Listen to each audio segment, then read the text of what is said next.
예수 그리스도로부터 오시는 크신 은혜가 여러분과 함께 하시기를 축복합니다. 아멘. 오늘은 하나님 나라를 깨닫게 해주시다라는 제목을 가지고 우리 말씀을 나누겠습니다. 이 말씀을 나누기 전에 우리 믿음으로 함께 같이 선포하겠습니다. 다 함께. 성경은 하나님의 말씀입니다. 오늘도 하나님께서 주님의 말씀의 종을 통해 이 성경의 진리를 나에게 선포하실 것입니다. 아멘. 하나님 나라를 깨닫게 해주시다. 여러분, 오늘 예수님께서 제자들에게 하나님 나라를 깨닫게 하시기 위하여 오늘 여러 가지 비유로 말씀하고 계십니다. 그런데 여러분, 하나님의 나라 두 글자로 얘기하면 천국인데요, 여러분, 천국하면 여러분 갖고 계신 개인적인 이미지가 있을 것입니다. 많은 사람들이 천국하면 첫 번째 꽃밭을 생각하죠. 그래서 뭐 영화든지 또 무슨 TV나 또 책이나 뭐 여러 가지 정보들에서, 특별히 제가 대학원 다닐 때 Life After Life라는 책을 읽었는데, 거기는 죽음을 경험했던 사람들이 천국에 대해서 이야기를 하기를 빛이 보이고 또 강이 보이고 그 강을 건넜더니 꽃이 쫙 만발해 있고 막 그러더라고요. 그래서 사람들은 천국 가면 꽃을 생각하는 것 같습니다. 두 번째는 황금길. 여길 가면 황금성이 있고 막 그냥 온통 숟가락부터 황금이고 막 그럴 걸 생각하는 그런 황금이 가득한 천국을 생각합니다. 이와 더불어 한 재밌는 이야기가 있는데, 여러분도 잘 아는 뭐 탤런트처럼 유명한 그 장경동 목사님이 한번, 여러분 좀 삶을 살면서 재밌게 사시고 기쁘게 사십시오. 라면 먹을 때로 슬프게 먹지 마시라고. 예? 그러면서 맛 좋은 라면, 천국 가면 절대 먹어볼 수 없는 라면, 그러면서 그 이야기를 하시더라고요. 기분 좋게 살아라. 여러분, 천국 하면 우리가 이미지를 생각하는데, 오늘 예수님께서 말씀하신 천국은 그런 이미지가 아닙니다. 아주 애매하잖아요. 천국은 씨를 뿌리는 농부와 같다, 천국은 겨자씨와 같다 라고 설명합니다. 천국은 이러이러하다 라고 예수님께서 설명해 주면 좋겠는데 그 내용이 아닙니다. 왜 예수님께서 이렇게 우리에게 말씀하셨을까? 그 이유는 깨달음 때문인 것 같습니다. 하나님의 나라를 이렇게 표현하고 저런 모양으로 하는 것보다 더 중요한 것은 하나님의 나라가 너희 가운데 있음을 깨달아라! 오늘 예수님께서 말씀하셨습니다. 오늘 이 자리에 계신 여기 있는 모든 분들이요, 하나님의 나라가 여러분들에게 계심을 믿으시기를 축복합니다. 하나님의 나라가 우리 가운데 있는 거예요. 여러분, 그래서 하나님께서 오늘 다윗에게 별칭을 부르십니다. 너는 내 마음에 합하도다. 여러분, 왜 하나님께서 다윗을 향하여 내 마음에 합하다고 했을까? 그 이유는 바로 오늘 시편 교도문에 잘 남아있습니다. 보세요. 여호와여, 주께서 행하신 일이 어찌 그리 크신지요, 주의 생각이 매우 깊으시니이다. 어리석은 자도 알지 못하며 무지한 자도 이를 깨닫지 못하나이다. 악인들은 풀같이 자라고 악을 행하는 자들은 다 흥할지라도 영원히 멸망하리라. 이렇게 되어 있습니다. 여러분, 왜 하나님께서 다윗에게 너는 내 마음에 합하다라고 말한 이유가 바로 여기 잘 설명되어 있습니다. 저는 그래서 오늘 이 시편 92편을 저보고 제목을 만들어 보라고 하면 다윗의 깨달음이라고 정해보고 싶어요. 왜 그런지 보세요. 5절 보세요. 여호와여, 주께서 행한 일이 어찌 그리 크신지요, 주의 생각이 매우 깊음이다. 영어로 보면 How the great 이렇게 되어 있어요. How라는 말로 표현되어 있습니다. 여러분, 혹시 여기 우리 어른들, 학생들 알지도 모르겠는데 What a Wonderful World라는 노래를 아십니까? 루이 암스트롱이라는 I see the flow, 그렇게 시작하면서 What a Wonderful World, 입술 두껍게. 그 사람이 말하는 What a Wonderful이라는 뜻은, what이라는 것은 의문사잖아요. 무엇? 모르겠다라는 거예요. 너무너무나 아름다워서 내가 정말 이것이 믿을 수 있을까? What a Wonderful World, 그런 뜻입니다. 여러분, 그런데 여기는 how라고 썼거든요. 이유가 있습니다. 여러분, 지금으로부터 꼭 1년 전 이쯤에 우리나라에서 엄청난 일이 있었잖아요. 바로 뭐냐면 2002 한일 월드컵이 있었고, 우리나라가 월드컵에서 4강에 들었지 않습니까? 외신 기자들과 외국인들이 그때 제일 많이 썼던 단어가 바로 뭐냐면 what입니다. What is happening 2002 World Cup in Korea? 이 월드컵에서 한국의 월드컵인데 도대체 거기서 무슨 일이 있었느냐? 한국이 4강에 올랐다는 거예요. 여기 있는 여러분도 그때 어디 계셨습니까? 혹시 길거리에 같이 계시지 않았어요? 저희 아내와 저도 그때 머리에 빨간띠 메고 그 개천 이루는 그 사천 그 강변에 앉아가지고 대한민국 이러면서 막 그랬었습니다. 왜 그래요? 믿을 수 없는 일이 일어났다 이거예요. 그런데 여기서 하우는 믿을 수 없는 게 아닙니다. 하우라는 것은 얼마나 많이 아는 거예요. 하나님의 크신 일이 얼마나 넓은지, 하나님의 전능하심이 얼마나 전능한지 다윗은 알고 있었기 때문에 그 알매 깨달음 때문에 무릎을 탁 치면서 뭐라고 하냐면 어찌 그리 크신지요 라고 표현할 수 있었던 것입니다. 바로 여기서부터 무엇이 시작되냐면 하나님의 나라가 시작됩니다. 하나님의 전능하심과 하나님이 나를 살펴주시는 그 은혜가 얼마나 큰지 그 깊이와 넓이를 하우라는 말로 표현하면서 나는 잘 알고 있습니다. 그러니까 다윗은 거기서부터 무엇을 경험합니까? 하나님의 나라를 경험하기 시작합니다. 여러분, 바로 이 한 사람 때문에 이스라엘이 하나님의 나라가 됐습니다. 그 증거가 바로 무엇입니까? 한 14살 정도밖에 되지 않는 다윗이 형들에게, 전투하고 있는 형들에게 도시락 배달하러 가잖아요. 아유, 우리 형들 전투하는데 도시락 배달해야지. 도시락 배달하러 갔는데 얼굴들이 다 사기가 땅에 떨어져 있는 겁니다. 이유는 무엇입니까?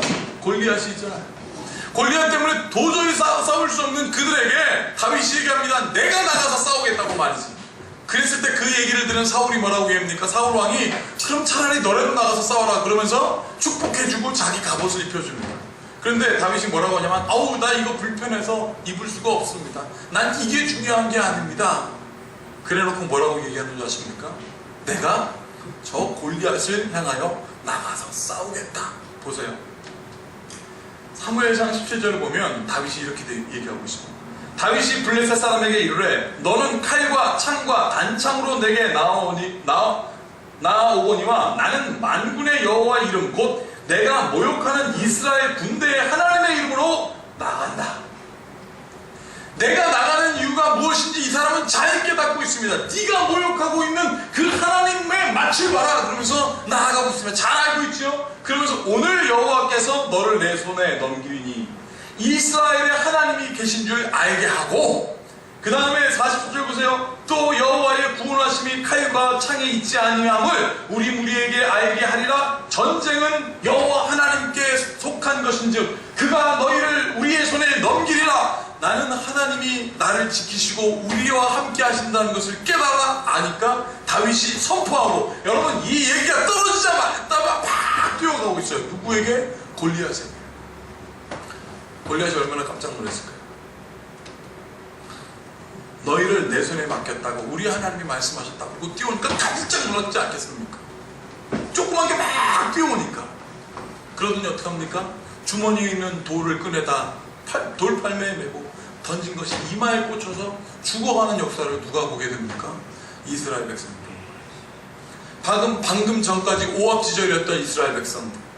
여러분, 그들이 하나님을 분명히 깨닫고 알아 전진해 나가는 다윗 한 사람 때문에 용사가 되어버렸습니다. 하나님의 나라가 되어버린 거예요. 그래서 나가서 이스라엘이 그 블레셋을 점령해내는 놀라운 사건을 성경은 우리에게 보여주고 있습니다.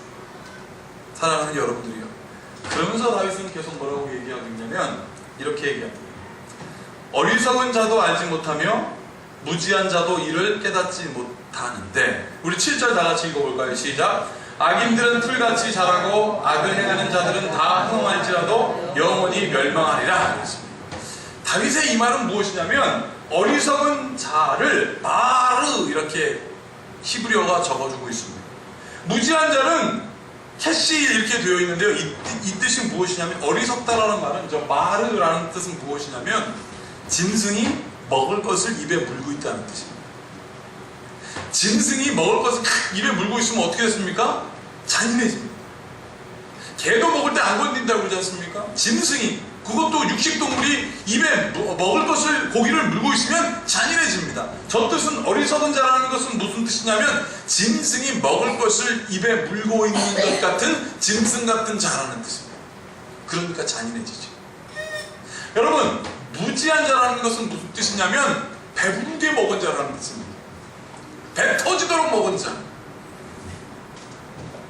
여러분, 진짜 열받는 거는 아무리 가르쳐도 먹을 것만 찾는 거예요.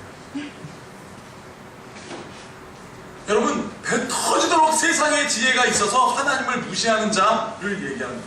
하나님은 그들을 향하여 뭐라고 얘기냐면 7절에 악인들이라고.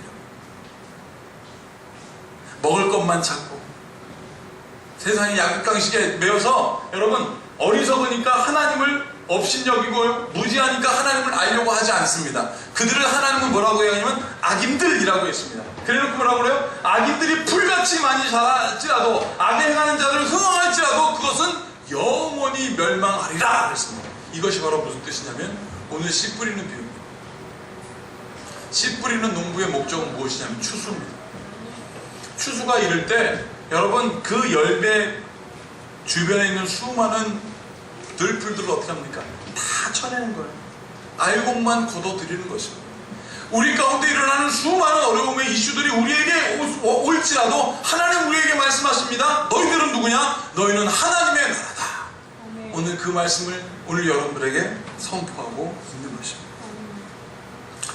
그것을 깨달으라고 오늘 예수님께서 계속 이렇게 말씀하시죠. 마가복음 4장 9절, 23절, 34절에 연이어서 뭐라고 얘기하십니까? 들을 귀 있는 자는 들으라. 들을 귀 있는 자는 들으라. 33절 다 같이 읽어보겠습니다. 시작. 예수께서 이러한 많은 비유로 그들이 알아들을 수 있는 대로 말씀을 가르치시되 무엇입니까? 깨달아 알아라. 깨달아 알아라. 뭘? 하나님의 나라가 너희 가운데 있음을 깨달아 알아라. 그런데 어떻습니까? 우리의 인생은 전쟁 같아요. 내 마음에 너의 마음이 하나님의 나라다. 너를 통한 하나님의 나라를 이룰 것이다 라고 말했는데 나는 전쟁 같아요. 오늘 얘기한 다윗도 어떻습니까? 하나님이 다윗에게 이렇게 말했습니다. 여호와의 말씀이 내게 임하여 이르시되 너는 피를 심히 많이 흘렸고 크게 전쟁하였느니라. 내가 내 앞에서 땅에 피를 많이 흘렸은즉 내 이름을 위하여 성전을 건축하지 못하리라 그랬습니다. 다윗 하나님의 마음에 합한 사람 맞습니다. 그러나 그는 열 몇 살 이후로 계속 전쟁하는 삶을 살았어요. 인생의 말로에는 자기 큰아들이 여러분 반역을 해서 어떻게 했습니까? 자기를 몰아내가지고 도망치다가 상황이 역전돼서 자기 손으로 자기 아들을 죽이게 되는 그런 상황을 맞이하게 됐습니다. 그의 인생 정말 전쟁 같았습니다. 그런데 그럼에도 불구하고 하나님이 다윗에게 뭐라고 말씀하십니까? 너는 내 마음에 합하도다. 왜냐하면 How the great 정말 하나님의 은혜가 크고 하나님의 전지전능하심의 은혜가 무엇인지 다윗은 경험했기 때문에 이 경험이 전쟁 같은 삶을 살고 있는 여러분들에게도 있기를 축복합니다. 제가 그래서 우리 교회 성도들이 어떻게 살고 있나 한번 생각해 봤습니다. 지난 일주일 동안 내내 생각해 봤습니다. 학생들부터 이 고3 아이들부터 차례대로 생각해 봤습니다. 지난 주일날 고3 아이들하고 얘기하기 시작했거든요. 생각해보니까 그렇습니다. 먼저 우리 고3들 같은 경우 여러분 서울에 대학교가 한 70개 정도 있답니다. 1년에 신입생들만 걔네들이 서울에서 84,000명 뽑는데요. 서울에 나도 서울 안에 있는 대학교 84,000명 안에 들고 싶은데 우리 고3 아이들 얼마나 스트레스 받을까? 서울 안에 들어가는 대학, 서울 안에 있는 대학만 가더라도 서울대학이라고 하는데 얼마나 스트레스 받을까? 그 아이들의 마음이 전쟁 같지 않을까 싶습니다. 또 우리의 부모님은 여전히 병상에 누워 있습니다. 우리의 마음이 전쟁 같을 수 있어요. 우리의 자녀들은 지금도 하나님 앞에 나아가기를 세상에서 가장 귀찮게 여깁니다. 우리의 마음이 얼마나 전쟁 같을까요? 지난 우리 수연씨가 그러는 거예요. 목사님, 우리 타던 차 잘 팔으려고 수백만 원 들어가지고 자동차를 다 고쳐가지고 중고차 팔으려고 그랬더니 또 오장나가지고 몇십만 원 돈이 들었대요. 그 딸의 마음이 얼마나 전쟁 같을까요? 여러분, 이것만입니까? 의료비 중에서 제일 비싼 의료비가 중병 빼고 뭡니까? 이빨 아니에요, 이빨. 왜 하필이면 나는 이빨에 문제가 많이 생겨가지고 수백만 원의 돈이 들까? 우리 집에서 그런 일이 있었습니다. 그 마음이 얼마나 전쟁 같을까요? 우리 교우들도 그런 경험하지 않습니까? 정말 이 아이디어 저 아이디어 이렇게 이 아이디어 짜고 저렇게 해서 우리 손님들 어떻게 유치해볼까라고 맨날 고민하는데 손님이 안 하는 걸 어떻게 해요? 내 마음이 전쟁 같은 거예요. 회사에 가서 스트레스 잔뜩 받아가지고 어깨가 짓눌려갖고 집에 왔는데 집에서 아내가 설거지하래요. 미치겠는 거예요. 전쟁 같은 거예요. 여러분, 교회 가서 은혜 받고 싶은데 쟤 때문에 교회 가기 싫어요. 내 마음이 전쟁 같은 거예요. 우리 학생들 지난 일주일날 토요일날 그러더라고요. 토요일날 학교 안 가서 막 좋았는데 학교 가서 교장 선생님이 그러더래요. 토요일날 학교 안 간 숫자만큼 방학을 빼가지고 이번 여름방학 2주래요. 그 아이들의 마음이 얼마나 전쟁 같을까요? 마지막으로 하나님의 나라를 지금 선포하고 있는 제 마음은 어떤지 아십니까? 지난 일주일 동안 시궁창 같은 생각을 한 적이 있어요. 그럼에도 불구하고 하나님은 우리 교회에 생명이 태어나게 하는 은혜를 경험하게 하십니다. 그럼에도 불구하고 하나님은 우리 마음 가운데 하나님의 나라가 이루어지게 하는 거예요. 예수님은 이 모든 이유와 잘못, 부족함이 있음에도 불구하고 그래서 여러분들에게 이렇게 말씀하는 거예요. 우리 전쟁같이 사는 거 모르시겠습니까? 그러면서도 이렇게 말씀하십니다. 너희는 세상의 빛과 소금이 되라. 사람을 낳는 어부가 되라. 고 우리 주님은 말씀하십니다. 모르시는 거 아니에요. 다 알고 계세요. 그런데 중요한 것은 그럼에도 불구하고 너희를 통하여 하나님의 나라를 확장하겠다. 여러분, 고린도후서 5장에 그래서 오늘 바울이 이렇게 얘기해요. 참으로 이 장막에 있는 우리가 짐진 것 같이 탄식하는 것은 벗고자 함이 아니다. 우리의 전쟁 같은 삶은 벗고자 하는 것이 아니요 오히려 덧입고자 함이니 죽을 것이 생명의 삼킨 바 되게 하려 함이라. 할렐루야. 우리에게 주어지는 사망 같은 일이 우리에게 올지라도 난 두려워하지 않겠다. 그 사망을 또 입겠다. 왜? 그 사망을 생명이 삼켜버려서 생명으로 다시 살아나는 은혜가 하나님의 결정이기 때문입니다. 그래서 우리 5절 다 같이 읽어보겠습니다. 시작. 곧 이것을 우리에게 이루게 하시고 보증으로 성령을 우리에게 주신 이는 하나님이시니라. 아멘. 보증하셨어요. 내가 여러분들을 보증한 게 아닙니다. 이 부족한 안식원 목사가 뭘 갖고 있겠습니까? 아니에요. 하나님이 여러분들에게 보증하셨습니다. 성령이 도우시리라. 그럼에도 불구하고 역사할 것이다. 그래서 여러분들이 바로 하나님의 나라인 것입니다. 이것을 다시 한번 깨닫고 나는 하나님의 나라요 하나님 나라의 시민권을 갖고 있는 사람이라는 것을 조금도 그것에 대해 의심하지 않고 흔들리지 않고 나아가는 여러분들의 삶이 될지어다. 기도하시겠습니다. 참으로 고맙고 감사하신 주님,